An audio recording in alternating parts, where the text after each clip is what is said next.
Bihar TV 20 में आप सभी का स्वागत है।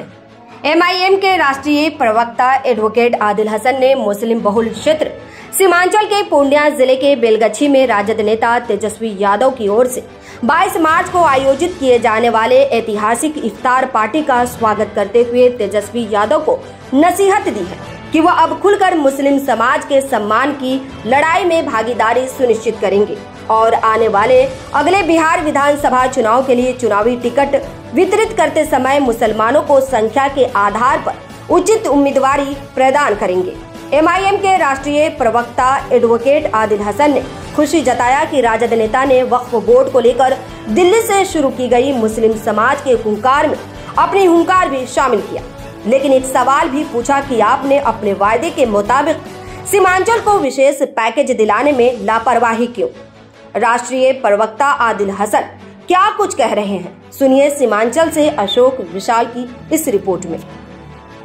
बात तो एमआईएम की लीडरशिप ने देश भर में और बिहार में साबित कर दिया कि जब से एमआईएम आई है तब से जो मुसलमानों के मुद्दे नरेंद्र मोदी के आने से 2014 से लेकर 2024 तक देखा गया था, उस पर सब लोग खुलकर नहीं बोलते थे।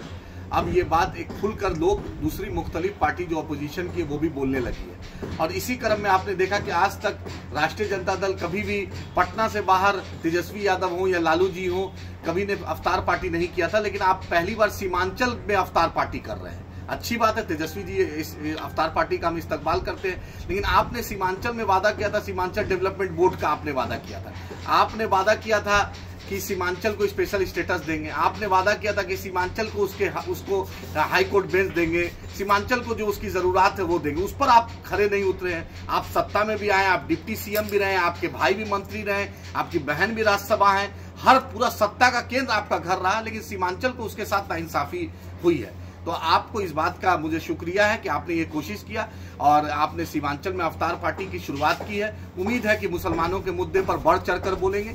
एएमयू किशनगंज का मुद्दा हो, सीमांचल डेवलपमेंट बोर्ड का मुद्दा हो, पूर्णिया एयरपोर्ट का मुद्दा हो, हाईकोर्ट का मुद्दा हो, मुसलमानों में जुल्म ज्यादती जहां भी हुई है, मौलाना साद को मारा गया, हाफिज साद को मारा गया सीतामढ़ी में, उसके बाद बीएसपी के आरपीएफ कांस्टेबल चेतन शर्मा ने मारा, उसके बाद हंजला को सीएएनआरसी में जो शहीद हो गया, और जो भी मुख्य मुसलमानों के मुद्दे हैं उस पर आप बढ़ चढ़कर बोलेंगे, मुसलमानों को हिस्सेदारी देंगे, टिकट में भी हिस्सेदारी देंगे। उस तरह नहीं कि लोकसभा में आपने सिर्फ 2 टिकट दिया और अपने घर में 2 टिकट लिया, अब मंत्रालय में भी हिस्सेदारी देंगे, एमएलसी हो, राज्यसभा हो। ये नहीं होगा कि अशफाक करीम साहब का टिकट काटकर संजय यादव को दे देंगे या मनोज झा जी को दे देंगे। उम्मीद है कि मुसलमानों के मुद्दे पर तेजस्वी जी जो आप कथनी है वो करनी में भी आपका होगा। हम आपके अफ्तार पार्टी का इस्तेमाल करते हैं।